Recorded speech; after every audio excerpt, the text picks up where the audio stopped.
Um, our federal prisons and state prisons aren't much better. I read today uh, about a Native American woman, Andrea Circlebear. Um, she was at the end of her pregnancy when she contracted COVID-19. Um, she was transferred to a prison in Dallas. She only had a 2-year sentence for maintaining a drug-involved premises, and she was not a violent offender. Um, she had roughly um, 2 years on her sentence, should have been um, one of the people uh, released to reduce the risk, and they took her baby by a cesarean section the 1st of April, and by the 28th, she was dead.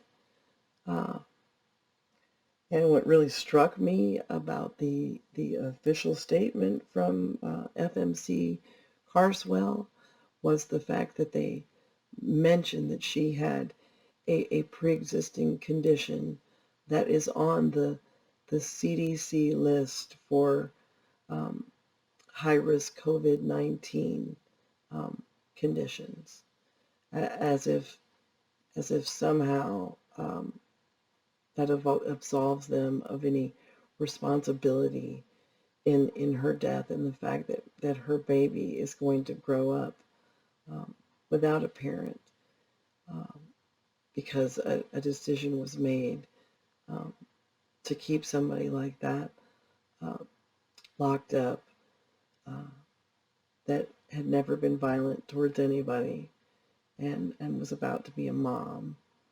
Um, and she's gone, and she's not the only one, and she's not the only healthcare worker in these correctional facilities that have died either.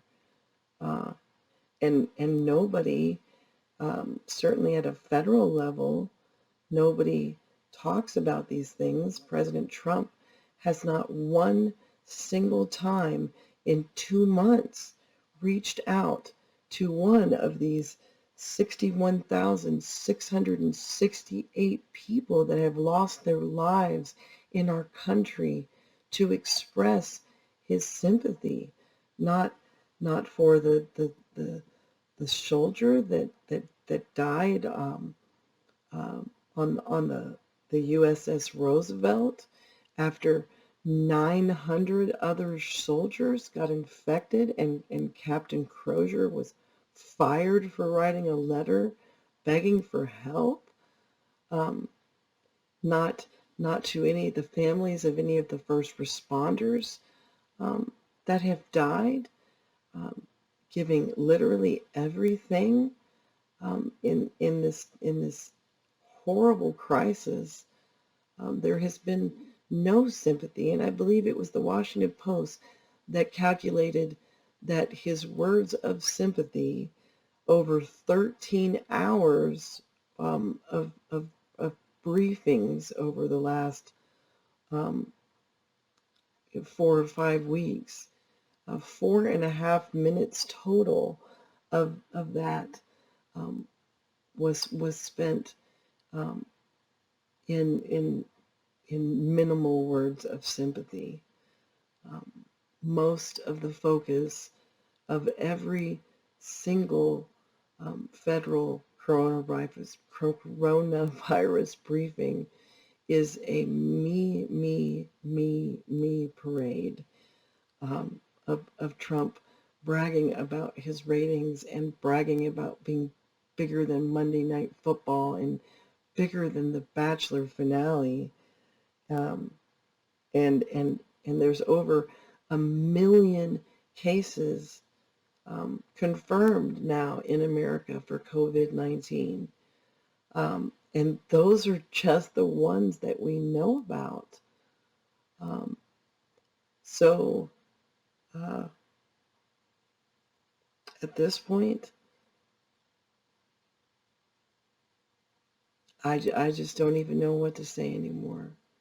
I'm so ashamed of the way that our country is treating um, the very people who are putting aside their own safety and the safety of their families to show up for all of us every day.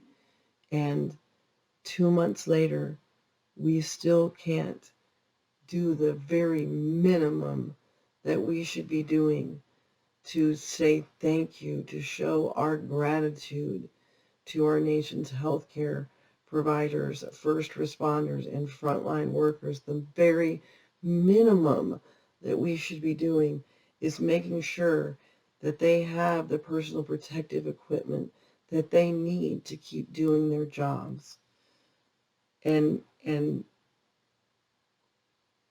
mark my words, we are going to see a big jump in the death toll, a big jump in the infection toll as states rush forward with reopening down south, knowing that none of these critical infrastructure industries that are giving everything for us have what they need to stay safe and have what they need to keep patients safe. So um, Trump said today in his federal briefing that this is just all going to magically go away. Uh, and I'm sorry, that's just not going to happen. Certainly not anytime soon. So um, I, all I can say is call the White House switchboard, um, call your senators, call your representatives, demand that they do their damn jobs and raise holy hell until Trump is forced to utilize the Defense Production Act to manufacture PPE, because not only are our critical infrastructure industries um, unable to get the PPE that they need, but there's also a lot of private sector businesses that will require um, and need PPE right now to be able to reopen. So um, we need to raise our voices together um, until something is done. Because if we all sit here on our hands and do nothing while the bodies continue to pile up, then um, some of that is on us. It's we the people, um, not we the GOP um, genocide. Uh, we can't sit here and stay silent uh, while um, so many of our fellow uh, Americans are treated as an acceptable loss. There is no acceptable loss here. Um, and I also wanted to make sure that everybody is aware, especially those of you that have young children, as Trump is now suggesting that he thinks that schools should start reopening, that the Kawasaki syndrome, toxic shock syndrome, um, like disease that they've been seeing in small children in places like the UK and Spain, is now being seen here in America. There are 3 confirmed cases of these children who have been incredibly ill. Um, I think one has recovered, One is still in critical condition, and another one is in the hospital. Um, so they're trying to figure out, um, you know, what about the COVID-19 um, autoimmune response overload um, is causing these toxic shock syndrome like responses in these young children. Uh, so this messaging that we've all been getting for months about the fact that our kids don't get it and they don't transmit it and they're not at risk is clearly not accurate. So if you've got young children and you can keep them um, at home, um, it's probably a good idea until they figure out what all of this means.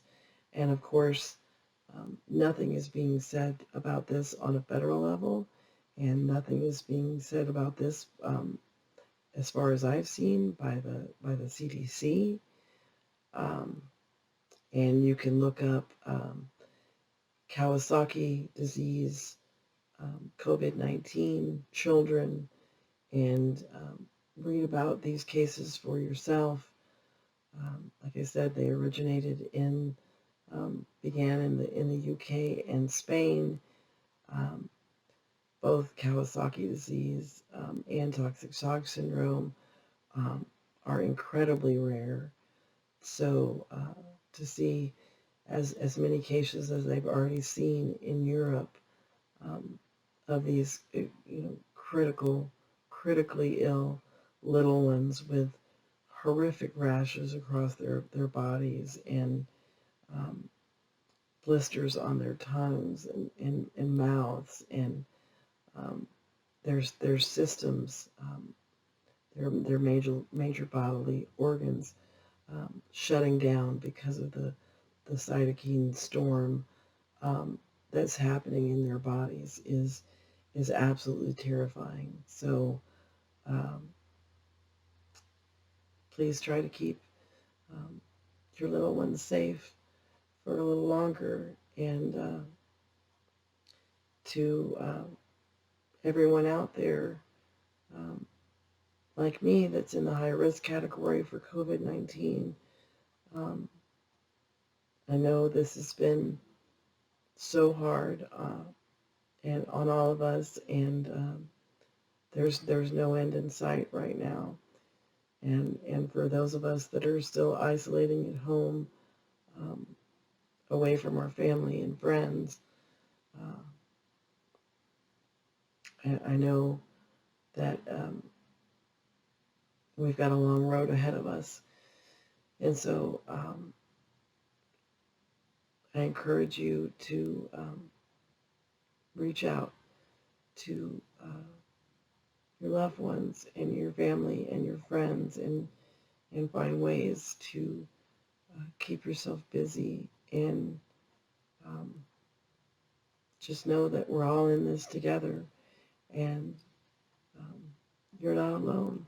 I know that that doesn't fix anything right now, uh, but my thoughts remain with all of you day and night as they do with our nation's healthcare providers, first responders, and frontline workers.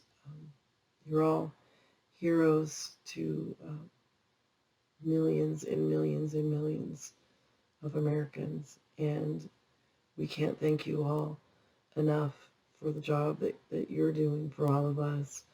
And I hope that we can all um, find ways to support you better because um, you deserve um, far, far more than you've been given by our nation. Um, and last, uh, to the families um, of those 61,668 people that have died, I wish I had the right words for you. All I can say is you're also all in my thoughts and in my heart every day and every night. And I'm so sorry for your loss. And I'm sending big electronic invisible hugs to each and every one of you. So take care of each other. Take care of yourselves. Stay home and stay safe if you can. And I'll talk to y'all soon.